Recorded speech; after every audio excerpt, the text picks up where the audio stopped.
Hello everyone. Welcome back to my cryptozoology series. In this episode, I will talk about the Ropen. Now, I made a poll for you guys to answer with which cryptid you guys wanted me to do next. And the Ropen of Papua New Guinea was tied with Mbilu. So that's what we'll be talking about this episode. By the way, if you like the video, please don't forget to like and subscribe, and leave a comment. Now let's dive right in. The Ropen of Papua New Guinea is a supposed surviving flying reptile. A pterosaur to be exact. You know, the group with the dubious pterodactyl, pteranodon, Quetzalcoatlus, Rhamphorhynchus. All of those incredible animals. Pterosaurs, in my opinion, are a diverse group. And for the longest time, they were inaccurately portrayed as scavengers or fish eaters. Well, I mean, that's definitely true for some, but not all. Some were active predators and some also ate plants. Now, first, I'll cut to the description of the Ropen. This pterosaur is said to be bioluminescent, and it's said to have a 23-foot wingspan, or 7 meters, with a similarly long tail. It's said to have a crest and, just as I mentioned, a long tail that seems to not support flight. Now, some sources that I find say it goes around at night hunting human corpses and digging them up from underground, while other sources I find claim that they hunt fish in the night. Now, the history of this creature goes back to about World War II, and it goes a little something like this. Shortly after World War II, as Western missionaries began penetrating the deep jungles and remote islands of Papua New Guinea, stories of a flying creature called the Ropen, also known as the demon flyer, began to be reported. Dwayne Hodgkinson was stationed east of Lae near Finskaven, Papua New Guinea, as part of the Army Cavalry in 1944. About noon one day in August, he was walking down a trail through a clearing in the forest when he was startled by a crashing in the brush.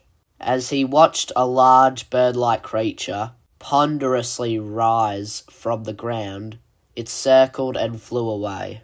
Hodgkinson, a pilot, estimated the wingspan of the creature to be the same as a small aeroplane, with its wingspan in feet numbering between 23 and 27 feet. He clearly recalled the dark grey coloration, long serpentine neck, beak, and distinctive head crest. He described it as a nocturnal creature, which possesses 2 leathery wings like a bat and a long tail with a flange on the end, along with a beak filled with teeth and razor-sharp claws on its wings. An intriguing sea chart, dated 1595, warns mariners to beware of a variety of sea monster. It depicts 2 flying creatures with long necks, head crests, ribbed wings, and fantastical tails, split on the end like a flipper. They are both flying above the islands of Papua New Guinea. One is even shown having dermal bumps. Now, there are 2 species who persist in Papua New Guinea, supposedly. A smaller cave pterosaur, Rambunzo, supposedly lives in the Bismarck archipelago. Reports fit the Rhamphorhynchus, which is a pterosaur with a wingspan of 3 to 4 feet. If you don't use the imperial system, that's about 91 centimetres to 1.22 metres. Like the Kongamado in Zambia, the Ropen is said to have a taste for decaying human flesh, and even harasses native funeral gatherings with Western missionaries present.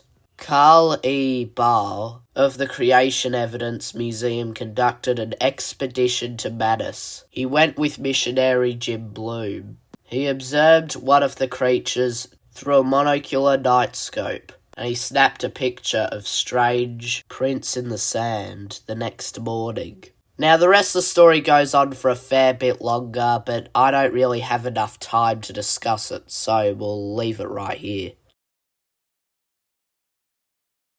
Now, again, not everything I say is official, it's just my own opinion. I'm not a paleontologist. I'm just someone on YouTube who knows a little bit about dinosaurs and pterosaurs and other extinct life. From everything I know about the Ropen, it seems implausible. Now, the jungles of Papua New Guinea are a huge place. Heck, it covers roughly 65% of the island, or 288,000 square kilometres. I mean, that's bigger than the United Kingdom, the West Sahara, Gabon, New Zealand, Ecuador, and almost as big as Italy. So clearly there is a lot of space left for something unknown to live, maybe even some large creatures. However, there is one problem with the Ropen, and not even the remote unexplored jungle can save this theory. The Ropen glows in the dark and wants to eat human flesh. Not only is bioluminescence not heard of in any terrestrial vertebrate yet, but the creature supposedly eats human flesh and corpses as a living. I'm surprised these creatures haven't starved to death already. Also, it's impossible to talk about the Ropen without really talking about cryptozoologists and creationists. Yes, sadly, just like all other cryptids with maybe the exception of the Partridge Creek monster, the Ropen was an influence creation by creationists and cryptozoologists alike. Instead of William Gibbons or Roy Mackall, here we have Jonathan Whitcomb, another creationist. He believes the Earth is 10,000 years old or younger. There was a biblical flood, humans and dinosaurs coexisted, and evolution is a fraud. Now again, this is not an attack on any creationist. Just because you believe in Christianity or something, that doesn't discredit you as an eyewitness or paleontologist. However, it's just creationists take it too far, and they think that if they find the Ropen or any living creature that was thought to be extinct, their beliefs in creationism will be proved, and evolution will be disproven. Now let's look at a photo, or two photos. This first image was supposedly taken in the 1800s, I think, maybe the 1900s. I didn't really check. But regardless, it's a proven hoax. I've seen this image used as credibility for the Ropen several times, and it just looks fake. Like a puppet or animatronic. Plus, it's too inaccurate to be a pterosaur anyway. It matches what we thought at the time, not what we think now. In fact, that pretty much goes with all accounts of the Ropen. They seem to match what we knew at the time of the sighting, and not actually what we know of it now. Then I found this blurry image. I think there might have been a video attached to it, but regardless, this looks more like a frigate bird. And that's actually what I think most sightings of the Ropen depict. I mean, if you see a frigate bird from the bottom, with it flying overhead, doesn't it really look like a pterosaur? Or at least the descriptions of the Ropen? This seems like mistaken identity to me. Also, I couldn't really find that image of a footprint in the sand supposedly taken. I'm just saying, if you can find some evidence for me, then please post it. Or at least give me a link or something. If you can also find some cultural evidence of the Ropen in pre-westernised Papua New Guinea, then I'm happy to let you do so.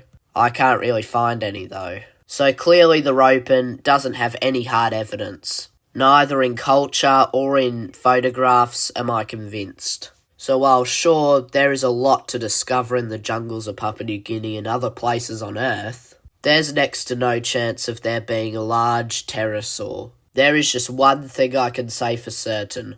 There are no pterosaurs in the jungles of Papua New Guinea. The Ropen, from everything I can tell, is a hoax. Both misidentification, along with just made-up stories and creationism, have led to the Ropen's creation. It never existed, and I also doubt it's an extinct species, never mind living today. Anyway, thanks for watching the video.